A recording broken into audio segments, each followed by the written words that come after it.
That's one thing that became very important to me about my post-divorce is my ex-husband did not have conversations with me that ever led me to believe he was at all unhappy. Getting divorced was not my choice.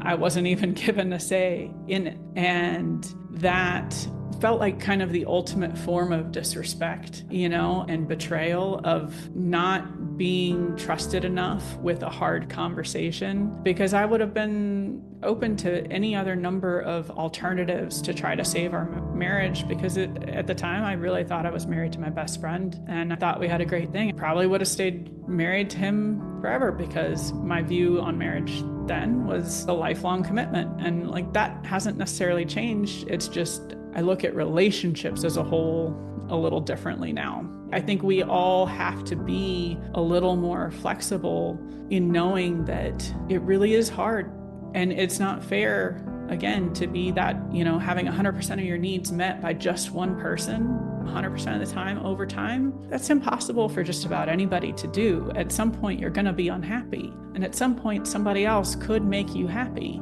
And if you really love someone, wouldn't you want that partner to be happy in those moments where you're not capable of giving them that joy? You're not capable of giving them the love that they might need in that moment. And that's where compersion comes in with polyamory. Is one of my favorite words and favorite things to experience is just seeing the joy or experiencing the joy of seeing the person that you love, even if that joy is not coming from you. You aren't the source of it, but loving them enough to give them access to finding that joy in other means, obviously within boundaries and within things that have been discussed. It's not this free for all. It's based in hard conversations that you've had about what's okay and how are we going to approach this. And, people come up with their own rules and their own guidelines and their own veto powers. And I think a more evolved way to look at relationships in order to see them last, and I've seen them last a very long time when given this sort of flexibility to let the relationship breathe as it needs to.